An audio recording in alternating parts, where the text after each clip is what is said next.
പഹൽഗാം ഭീകരാക്രമണത്തിന്റെ സൂത്രധാരൻ ഷെയ്ഖ് സജ്ജാദ് ഗുൾ കേരളത്തിൽ പഠിച്ചിരുന്നുവെന്ന് ദേശീയ അന്വേഷണ ഏജൻസി NIA ഉദ്ധരിച്ച് വാർത്താ ഏജൻസിയാണ് ഇക്കാര്യം റിപ്പോർട്ട് ചെയ്തിരിക്കുന്നത്. Sheikh Sajjad Gul lab technician course കേരളത്തിൽ പഠിച്ചു എന്നാണ് NIA പറയുന്നത്. ബി ബാലഗോപാലാണ് വിവരങ്ങളുമായുള്ളത്. ബാലു, ഇതിന്റെ വിശദാംശങ്ങൾ ലഭ്യമാണോ?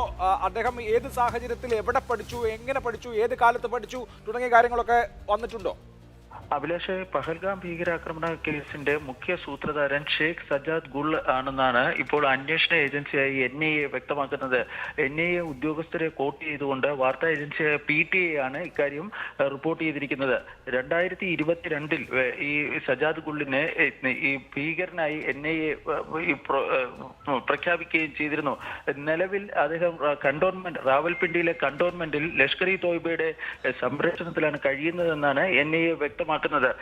ഈ പഹൽഗാം ഭീകരാക്രമണത്തിന്റെ ഉത്തരവാദിത്വം ഏറ്റെടുത്തിരുന്ന ദ റെസിസ്റ്റന്റ് ഫ്രണ്ട് എന്ന ഭീകര സംഘടനയുടെ തലവനാണ് ഈ ഷെയ്ഖ് സജ്ജാദ് ഗുൾ എന്നും പറയുകയും ചെയ്യുന്നുണ്ട്. പക്ഷേ ഏറ്റവും പ്രധാനപ്പെട്ട കാര്യം, ഈ ഷെയ്ഖ് സജ്ജാദ് ഗുൾ കേരളത്തിൽ പഠിച്ചിരുന്നു എന്നാണ് NIA ഉദ്യോഗസ്ഥർ ഇപ്പോൾ വ്യക്തമാക്കുന്നത്. അദ്ദേഹത്തിന്റെ സ്കൂൾ വിദ്യാഭ്യാസം കശ്മീരിലായിരുന്നു, അത് ശ്രീനഗറിലായിരുന്നു. അതിനുശേഷം ബംഗളൂരുവിൽ MBA കഴിഞ്ഞിരുന്നു. തുടർന്നാണ് അദ്ദേഹം കേരളത്തിൽ ലാബ് ടെക്നീഷ്യൻ കോഴ്സ് പഠിച്ചിരുന്നതായി ഈ NIA ഉദ്യോഗസ്ഥർ ഇപ്പോൾ വ്യക്തമാക്കുന്നത്.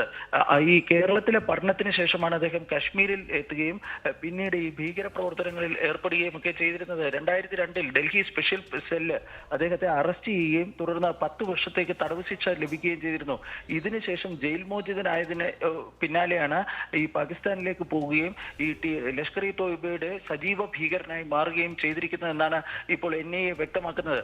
കേരളത്തിൽ എവിടെയാണ് പഠിച്ചത് എന്നതിനെ സംബന്ധിച്ചുള്ള കൂടുതൽ വ്യക്തത നമുക്ക് ലഭ്യമായിട്ടില്ല. പക്ഷേ കേരളത്തിൽ അദ്ദേഹം പഠിച്ചിരുന്നത് ലാബ് ടെക്നീഷ്യൻ കോഴ്സ് ആണെന്നും അതിനുശേഷം കശ്മീരിലെത്തി ഒരു ഡയഗ്നോസ്റ്റിക് ലാബ് അദ്ദേഹം തുടങ്ങിയിരുന്നതായും ഈ NIA വൃത്തങ്ങൾ വ്യക്തമാക്കുകയും ചെയ്യുന്നുണ്ട്. ഈ ഡയഗ്നോസ്റ്റിക് ലാബ് എന്നത് ഈ തീവ്രവാദ പ്രവർത്തനങ്ങൾ നടത്തുന്നതിന്, ഭീകര പ്രവർത്തനങ്ങൾ നടത്തുന്നതിന് ഒരു പ്രോക്സിയായി ഉപയോഗിച്ചിരുന്ന സ്ഥാപനമായിരുന്നു എന്നാണ് പിന്നീട് NIA കണ്ടെത്തുകയും ചെയ്തിരിക്കുന്നത്. ഏതായാലും വളരെ സുപ്രധാനമായ കണ്ടെത്തലുകളാണ് ഇപ്പോൾ NIA പഹൽഗാം ഭീകരാക്രമണവുമായി ബന്ധപ്പെട്ട് കണ്ടെത്തിയിരിക്കുന്നത്.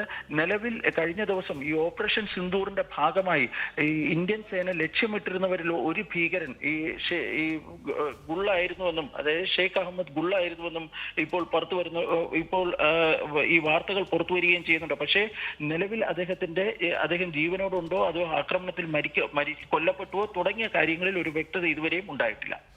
വളരെ പ്രധാനപ്പെട്ട ഒരു വിവരമാണ്. ബാംഗ്ലൂരിലും കേരളത്തിലും ഷെയ്ഖ് ഗുൾ പഠിച്ചിട്ടുണ്ട്, ലാബ് ടെക്നീഷ്യൻ കോഴ്സ് പഠിച്ചിട്ടുണ്ട് എന്നാണ് വിവരം. എന്തായാലും ഇതിന് കൂടുതൽ വിവരങ്ങൾ വരട്ടെ. NIA ഇക്കാര്യം പരിശോധിക്കുകയും അന്വേഷിക്കുകയും ചെയ്യുകയാണ്.